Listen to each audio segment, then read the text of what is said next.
తూర్పుగోదావరి జిల్లా రాజమహేంద్రవరంలో మెడికో ప్రియాంక మృతి కేసులో పారదర్శకంగా దర్యాప్తు చేసిన న్యాయం చెల్లిని ఆమె తండ్రి వెంకటేష్ డిమాండ్ చేశారు. ప్రకాష్ నగర్ పోలీస్ స్టేషన్ వెళ్లి అధికారులతో కేసు దర్యాప్తుపై చర్చించిన ఆయనకు వివర్స్ ఫ్రంట్ నాయకులు సంఘీభావం తెలిపారు. ఈ నెల 3న ప్రసాదిత్య మాల్ వద్ద కారుతో ఢీకొట్టేందుకు ప్రియాంక మృతి చెందగా పోలీసులు కేసును హత్య కేసుగా నమోదు చేశారు. దర్యాప్తు కోసం ఎస్పీ దేవరాజును ప్రత్యేక దర్యాప్తు అధికారిగా నియమించింది. ప్రస్తుతం ఇద్దరు నిందితులు రాజమహేంద్రవరం సెంట్రల్ జైల్లో రిమాండ్లో ఉన్నారు.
ఎవరో ఒకరు చెప్పండి, మేము అందరం కోఆర్డినేట్ చేసుకుంటాం. సంజయ్ గారు ఇక్కడ ఉన్నారు, ఎనీ టైం రావడం మాట్లాడడం.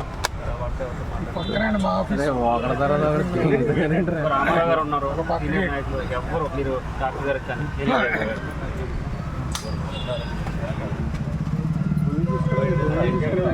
సంజయరావు గారు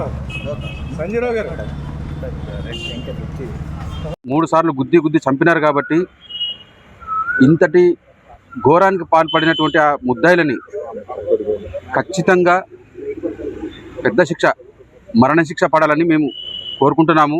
అయితే ఆ దిశగా దర్యాప్తు జరుగుతున్న ఈ సమయంలో ఏం జరుగుతుందో చూసుకుందామని వెరిఫై చేసుకోవడానికి వచ్చామండి.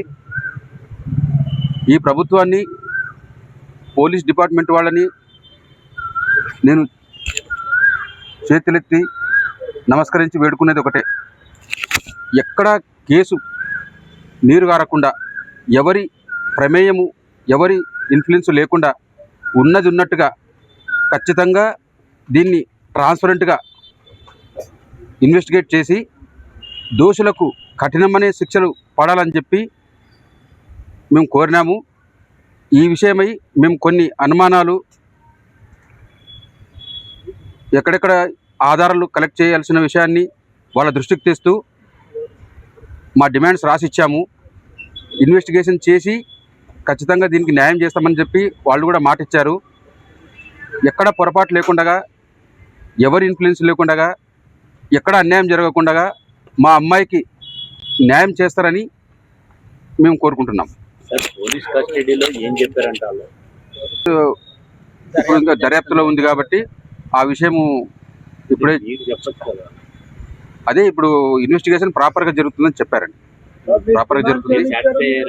సాటిస్ఫై అంటే సార్, ఇప్పుడు దీనికి సంబంధించి ఇంకా ఏదైనా డౌట్ ఉంటే ప్రాపర్గా జరగకుంటే మేము మళ్ళీ వస్తామండి. ఇప్పటికైతే ఫర్దర్గా వాళ్ళు ఇన్ఫర్మేషన్ మాకు ఇస్తామని చెప్పేసి అన్నారు. ఇప్పుడు మాకు ఏవైతే డౌట్స్ ఉన్నాయో స్టేట్మెంట్ కాపీ మేము వాళ్ళకి ఇవ్వడం జరిగింది. దర్యాప్తు ఈ విధంగా వెళ్ళాలి, ఈ ప్రాసెస్లో వెళ్ళాలి, అప్పుడే మాకు న్యాయం జరుగుతుంది అని చెప్పేసి వాళ్ళకు మీకున్న అనుమానాలు ఏంటి? మీరు ఇప్పుడు లేఖ ఏమైనా సమర్పించారా? లేఖలో ఏం పేర్కొన్నారు? ఇచ్చినాం సార్, స్టేట్మెంట్ కాపీ సార్. ఇప్పుడు కేసు రన్నింగ్లో ఉంది. దాని విషయంలో వాళ్ళు కరెక్ట్గా ఇన్వెస్టిగేట్ చేయమని మేము కోరడం జరిగింది. ఫర్దర్ ఏం జరుగుతుందో కొన్నాళ్ళు వేచి దాన్ని 3వ తారీఖు నుంచి 6వ తారీఖు వరకు బయట రాలేదు. 7వ తారీఖు వరకు పెట్టలే, ఫస్ట్ తను పట్టుకోలేదు. అప్పుడు ఏం జరిగిందని అవి కోరారా? లేకపోతే తర్వాత 3వ తారీఖు నైట్ వాళ్ళు ఎక్కడ ఉన్నారు, ఎవరు కాపాడుతున్నారు, వాళ్ళ వెనకాల ఎవరు ఉన్నారు సార్? అన్ని కూడా మేము స్టేట్మెంట్ కాపీలో వాళ్ళకి ఇచ్చినాము. వాళ్ళు ఇన్ఫర్మేషన్ ఇస్తాము అని చెప్పేసి అన్నారు. మేము ఎందుకంటే రిటర్న్గా కూడా మాకు ఓవరాల్గా కావాలి అని చెప్పేసి అన్నాము. యాజ్ సూన్ యాజ్ పాసిబుల్ మేము మీకు అది సెండ్ చేస్తామని అన్నారు. ఒకవేళ ఇవ్వని పక్షంలో మేము మళ్ళీ రాజమహేంద్రవరంకి రావాల్సి ఉంటుంది. మేము మళ్ళీ ప్రెస్లో చెప్తాం. ఎందుకంటే ఇన్వెస్టిగేషన్ జరుగుతున్నప్పుడు మేము ఖచ్చితంగా వాళ్ళని 105 సెక్షన్ పెట్టింది సార్. ఎఫ్ఐఆర్ మేము తీసుకున్నాము, వాళ్ళు ఇచ్చిండ్రు. మేము ఇంకా డౌట్స్ రేజ్ చేయడం జరిగింది. సార్ కొంత టైం ఇస్తే మేము అది మీకు ఇచ్చేస్తామని చెప్పేసి అన్నారు. ఒకవేళ ఇవ్వని పక్షంలో మేము మళ్ళీ రాజమండ్రికి రావాల్సి వస్తుంది. ఎందుకంటే ఇన్వెస్టిగేషన్ జరుగుతున్నప్పుడు మేము వాళ్ళకు టైం ఇవ్వాలి కాబట్టి ఇస్తున్నాం పదే పదే. మళ్ళీ ఇక్కడ ఏదైనా జాప్యం జరిగే పరిస్థితి వస్తే మాత్రం ఈసారి మరీ అంత సైలెంట్గా ఉండే పరిస్థితి సార్. మేము ఇప్పుడు ఇన్వెస్టిగేషన్ జరుగుతుంది కాబట్టి మాకు కొంత టైం ఇవ్వండి సార్. టెక్నికల్ అంటే ఎన్ని రోజులు సమయం ఇచ్చినాము. ఇక్కడ ఎక్కడైనా జాప్యం జరిగితే మళ్ళీ మేమే వచ్చి ప్రెస్ దగ్గర మీకు మీటింగ్ పెడతాం. రెండోది మాల్ వాళ్ళు ఈ రోజు వరకు కూడా మాకు ఎటువంటి సానుభూతి అన్నది తెలియజేయలేదు. ఆన్ అండ్ ఆఫ్ వాళ్ళు ఖచ్చితంగా ఇన్సిడెంట్ జరిగినప్పుడు వాళ్ళ ప్రాంతంలోనే జరిగింది కాబట్టి కట్టసి కోసమైనా సరే కనీసం వాళ్ళు నివాళులు అర్పించాల్సిందే. వాళ్ళు దాన్ని కూడా విస్మరించి ఇది చేశారు కాబట్టి మేము వాళ్ళపైన కూడా కంప్లైంట్ ఇవ్వడం జరిగింది. లైక్ ఆ కోణంలో కూడా ఆలోచించండి. ఎందుకంటే ఇన్సిడెంట్ జరిగింది వాళ్ళ ప్రాంతంలోనే జరిగింది. అక్కడ వాళ్ళ సెక్యూరిటీ సిబ్బంది కూడా ఉంది. గేట్ వేయడం వల్లనే ఎక్కువ ప్రమాదం. గేట్ క్లోజ్ చేయడం వల్లనే వాళ్ళు స్కూటీ ఇచ్చినాం సార్. ఇప్పుడు అది కూడా ఇచ్చినాం మేము. అక్కడ వాళ్ళు చెక్ చేస్తాం సార్. ఆ కోణంలో కూడా చేస్తామని చెప్పేసి అన్నారు. వెరీ సూన్ మేము ఆ కోణంలో కూడా చూసి మీకు అప్డేట్ ఇస్తాం సార్. ఒకవేళ ఆ కోణంలో కూడా చేయకపోతే, ఎందుకంటే సార్ ఇప్పుడు మానవత్వం అన్నది ఖచ్చితంగా ఉండాలి. ఇన్సిడెంట్ జరిగింది మాల్ దగ్గర, కనీసం ఈ రోజు వరకు వాళ్ళు నివాళులు అర్పించడం కానీ లేదంటే ఫ్యామిలీకి ఫోన్ చేసి మాట్లాడడం కానీ సార్ ఇది అన్ఫార్చునేట్ సార్ జరగడం అని చెప్పడం కానీ ఏదో ఒక పరామర్శ ఉంటుంది కదా. మరీ ఇంత కామన్ సెన్స్ లేకుండా మాల్ వాళ్ళు ప్రవర్తించడం అన్నది కరెక్ట్ కాదు. మేము ఆ కోణంలో కూడా వెరిఫై చేయమని చెప్పేసి పోలీస్ వాళ్ళకి చెప్పడం జరిగింది. అది కూడా మేము చేస్తాం sir. As soon as possible మీకు ఇన్ఫర్మేషన్ ఇస్తామని అన్నారు. ఇన్ఫర్మేషన్ రాని పక్షంలో మళ్ళీ 2-3 రోజులు మళ్ళీ మేము రాజమండ్రి వస్తాము. మళ్ళీ అది కనుక్కొని ఈసారి మేము ఓపెన్గానే ఏదన్నా మీకు స్టేట్మెంట్ సార్. జగన్ కింది సీఎం గారిని ఎందుకు కలవలేదు అని అంటే సార్ మేము అందరికీ ప్రయత్నిస్తున్నాము. డిప్యూటీ సీఎంకి కూడా మేము అడిగినాము. సార్ కేరళకి వెళ్ళినట్టున్నారు, ఆయన ఆరోగ్యం కూడా బాగాలేదు కాబట్టి సరే ఆయన కూడా తొందరగా కోలుకోవాలని మేము కూడా కోరుకుంటాము. ఆయన ఫిట్ పెట్టినారు ఫైనల్గా 7th 8th. సరే సీఎం గారు అపాయింట్మెంట్ కోసం ఎదురు చూస్తున్నాము. ఆయన పిలిస్తే ఖచ్చితంగా వెళ్తాము. ఇక్కడ ఇంటెన్షన్ ఒకటే అండి, మేము కర్నూలు నుంచి ఇక్కడికి వచ్చినాం చదువుకోవడానికి. ఇక్కడ సీట్ వస్తుంది. ఇక్కడ రాజకీయాలకు ఎటువంటి తావులేదు. మేము ఏంటంటే మాకు ఇక్కడ రాజమండ్రిలో సరైన మాకు హెల్ప్ లేదు. ఎందుకంటే మేము అవుట్ సైడర్స్ అన్నది ఒకటి ఉంది కాబట్టి మాకు అక్క ఎంత విలువనో మేము ఏం కోల్పోయినామో మేము అందరికీ చెప్పే బాధ్యత ఉంది కాబట్టి ఆ విధంగా పోయి కలవడమే తప్పితే ఎక్కడ కూడా రాజకీయాలు చేసే పరిస్థితి కానీ రాజకీయాలకి తావులేదు. మేము ఎక్కడ కూడా అండదండగా ఉన్నామని చెప్పేసి చెప్పారు స్థానిక మంత్రులు కానీ ఎమ్మెల్యేలు కానీ కూటమి వాళ్ళంతా కూడా. బాధిత కుటుంబానికి అన్ని విధాలు ఆదుకున్నాము. హాస్పిటల్ ఖర్చుల దగ్గర నుంచి కానీ ఆర్థిక సాయం విషయంలో కానీ కేసు విషయంలో కానీ పర్ఫెక్ట్ గా ఉన్నాం అనేది కూటమి. స్టార్టింగ్ నుంచి మీకు ఒకటే చెప్తున్నాము, మేము ఎక్కడ కూడా కాంపన్సేషన్ అన్నది డిమాండ్ చేయలేదు. మేము ఎందుకనంటే మీరు 10 కోట్లు ఇచ్చినా 20 కోట్లు ఇచ్చినా పోయినా మా అక్కది ఇస్తే తిరిగి రాదు. మేము ఆ పైసలు తీసుకొని మేము చేసేది కూడా ఏం లేదు. ఫైనల్గా మేము కోరుకుంటున్నది ఏంటంటే అల్టిమేట్గా మాకు న్యాయం జరగాలి. అక్క జరిగిన పరిస్థితి ఇంకొకరికి రావద్దు. ఆ భయం అన్నది ఖచ్చితంగా కలగాలి. ఎందుకంటే మీకు తెలుసు ఆంధ్రప్రదేశ్లో రోజు ఇవి ఎట్లా పెరిగిపోతున్నాయి అన్న విషయము. ఇవి తగ్గియాలని అంటే అట్లీస్ట్ మీరు ఈ కేసునైనా సీరియస్గా టేకప్ చేసి మీరు ఒక కంక్లూజన్కి వచ్చి మేము ఫాస్ట్ ట్రాక్ కోర్టు కూడా అడిగిన దానికోసం సార్ మీరు స్పీడీగా జస్టిస్ అన్నది చేయగలిగితే నెక్స్ట్ చేయాలనుకున్న వాళ్ళకి మెసేజ్ ఇలా ఉంటుంది, మీరు ఇలా చేస్తే ఇలా జరుగుతుంది అని చెప్పేసి వాళ్ళకి మెసేజ్ ఇవ్వాలన్న కారణంతో ఫాస్ట్ ట్రాక్ కూడా అడిగినాము. ఈ రోజు వరకు గవర్నమెంట్ నుంచి స్పందన లేదు. డెఫినెట్గా చంద్రబాబు నాయుడు గారిని కలుస్తాము, తర్వాత లోకేష్ గారిని కూడా కలుస్తాము. బ్యాడ్ థింగ్ ఏంటంటే పార్లమెంట్ ఈ మన విద్యాశాఖ మంత్రి లోకేష్ గారు ఉన్నారు. సార్ కూడా ఒకసారి మాట్లాడితే బాగుంది.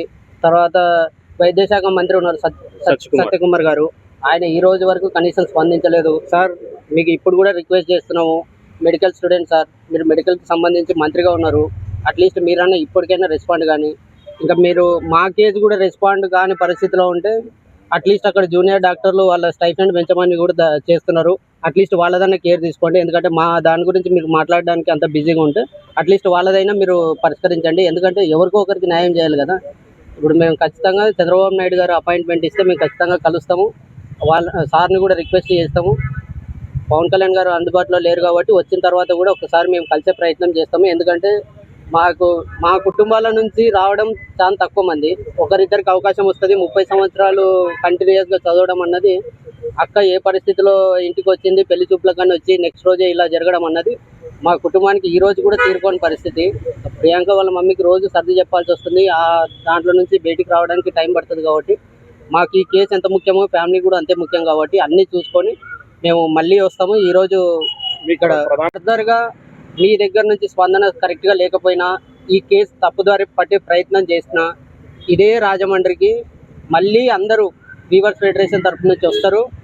ఎక్కడైతే యాక్సిడెంట్ జరిగిందో అదే ప్లేస్లో అవసరమైతే ధర్నాకు కూడా కూర్చునే పరిస్థితి ఉంటుంది. ఎందుకంటే వెనక్కిపోయే ప్రశ్నే లేదు. ఒకటి బయట చెప్తున్నది ఏంటంటే ఈ రోజు ఉంటుంది, రేపు ఉంటుంది, ఈ రోజు ప్రయత్నిస్తారు, రేపు ప్రయత్నిస్తారు, ఇది ఇలానే కొనసాగుతుందా అని చెప్పేసి ఒక డౌట్ ఉంది. మేము అది ఖచ్చితంగా చేస్తాము, మీకు చూపిస్తాము. అవసరమైతే రేపు జరిగే ఇన్సిడెంట్కి మేము ఒక స్ఫూర్తిగా నిలబడతాము. వెనక్కిపోయే ప్రశ్న అయితే లేదు. మేము కోల్పోయింది, మా జీవితంలో కోల్పోయింది మేము కోల్పోయింది. ఇంకా అంతకంటే మేము మీకు ఎక్కువ చెప్పాము. మీ పేరు మీరేమంటారు? నేను ప్రియాంక వాళ్ళ వరప్రసాద్. పోలీసులు కలిసారు కదా, వచ్చిన తర్వాత ఆయనతో కూడా మాట్లాడతామని అన్నారు. సో ఇన్వెస్టిగేషన్ ఆఫీసర్ వస్తేనే దానిపైన కొంచెం కొలికి వచ్చే అవకాశం ఉంది కాబట్టి ఆ బేసిస్ పైనే మేము ఒక 2 రోజులు టైం ఇవ్వడం జరిగింది. వాళ్ళు రెస్పాండ్ కాకపోతే మళ్ళీ థర్డ్ డే మేము ఇక్కడికి వస్తాం రాజమండ్రిలో. మీ ప్రెస్ వారు అందరూ సహకరించండి. కాకపోతే ఒక చిన్న బాధ ఏముందంటే స్టార్టింగ్ ఒక 2 రోజులు రాలేదన్న ఒక చిన్న బాధ తప్పితే మీరు కవర్ చేయలేదు అని అయితే ఏం కాదు. తర్వాత మాకు హైదరాబాద్కి వెళ్ళిన తర్వాత మీరు ఇచ్చిన కవరేజ్ చాలా పెద్ద కవరేజ్. మేము మీ అందరికి కూడా చేతులెత్తి దండం పెడుతున్నా. సార్ ఫైనల్ వరకు మీరు కవరేజ్ ఇవ్వండి, దీన్ని చూపించండి. అట్లీస్ట్ ఏంటంటే సమాజానికి ఒక మెసేజ్ ఇద్దాం సార్. నేను పోలీస్ వాళ్ళని అదే కోరుతున్నా, గవర్నమెంట్ వాళ్ళని అదే కోరుతున్నా. సార్ ఇక్కడ రాజకీయాలు చేయడానికి 20 పాయింట్స్ వచ్చినాయి అని చెప్పేసి ఒకరికి 108 పాయింట్స్ ఉంది సార్ మెన్షన్ చేసి. కాబట్టి మేము ప్రాపర్గా అన్ని చూస్తున్నాం సార్. ఇక్కడ ఏదన్నా మిస్లీడ్ అవుతుంది కేసు అంటే మాత్రం మేము మళ్ళీ చెప్తున్నాము, మళ్ళీ రాజమండ్రి వస్తాము. సరే వాళ్ళు ఎన్నిసార్లు తిరుగుతారని మీరు అనుకుంటుండొచ్చు. మేము అంతా వీవర్స్ ఫెడరేషన్ తోటి మాట్లాడుతున్నాము. 2 రాష్ట్రాలు తెలంగాణ, ఆంధ్రప్రదేశ్ డాక్టర్లు, మెడికోలు, వీవర్స్ ఫెడరేషన్, అనేక ప్రజా సంఘాలు అందరు కలిసి రాజమండ్రిలో మా వాయిస్ చాలా గట్టిగానే తీవ్రంగానే వినిపిస్తాం సార్. ఎందుకంటే ఇది పెద్ద న్యాయం జరగకపోతే న్యాయం జరిగే వరకు వదిలిపెట్టే ప్రశ్న అని చెప్పేసి అనే ప్రయత్నం ఉంది. కాబట్టి కొంచెం వాళ్ళకు కూడా టైం ఇచ్చిన తర్వాత వాళ్ళు చేయని పక్షంలో ఖచ్చితంగా మేము అల్టిమేట్ పోరాటం మేము ఖచ్చితంగా చేస్తాం. ఆల్ ఇండియా వీవర్స్ ఫెడరేషన్ జాతీయ అధ్యక్షుడిని. ఏదైతే డాక్టర్ ప్రియాంక యాక్సిడెంట్ చేసి రాజమండ్రిలో చంపేసిన ఉదంతం ఉందో దీని మీద ఆ కుటుంబానికి న్యాయం చేయాలి. ఎవరైతే యాక్సిడెంట్ చేసి చంపేసిన వ్యక్తులు ఉన్నారో ఆ నిందితుల్ని కఠినంగా శిక్షించాలని చెప్పి ఆల్ ఇండియా వీవర్స్ ఫెడరేషన్ తరఫున, అలాగే 18 చేనేత కుల సంఘాల తరఫున మేము ఈరోజు పోలీసు వారిని కలిసి ఏదైతే ఆ కుటుంబానికి అనుమానాలు ఉన్నాయో ఆ అనుమానాలన్నీ నివృత్తి చేసుకోవడం కోసం, అలాగే కేసు ఏ విధంగా అయితే కొన్ని లోపాలు కనపడతా ఉన్నాయో ఆ లోపాలను సరిదిద్దుకోమని చెప్పడం కోసం ఈరోజు మేము పోలీస్ స్టేషన్కి రావడం జరిగింది. దానికి పోలీస్ సిబ్బంది వారు అధికారులందరూ కూడా మాకు వివరణ ఇచ్చారు. కొంత టైం కూడా అడిగారు వాళ్ళు కొన్ని సరిదిద్దుకోవడానికి. ఆ టైంని మేము వాళ్ళకి ఇస్తూ ఈ కేసుని పటిష్టంగా ఎక్కడా కూడా ఏ విధమైన రాజకీయ ఒత్తిళ్లకు లొంగకుండా ఈ కేసును దర్యాప్తు చేసి నిందితులకు కఠినంగా శిక్ష పడాలని చెప్పి మేము డిమాండ్ చేస్తూ ఉన్నాం. దీన్ని పోలీస్ సిబ్బందిని అలాగే ఈ ప్రభుత్వాన్ని కూడా నమ్ముతా ఉన్నాం. ఏదైనా పరిస్థితుల్లో ఆ నిందితులకి సరైన శిక్ష పడకపోతే మాత్రం ఖచ్చితంగా ఆల్ ఇండియా వీవర్స్ ఫెడరేషన్ తరఫున ప్రజా సంఘాలను కలుపుకుని అఖిలపక్ష రాజకీయ పార్టీని కలుపుకుని ఇదే రాజమండ్రిలో ఉద్యమం చేస్తామని చెప్పి కూడా ప్రభుత్వానికి తెలియజేస్తాం. దుర్గా రమేష్ అండి, ఆల్ ఇండియా వీవర్స్ ఫెడరేషన్ జాతీయ అధ్యక్షుడు.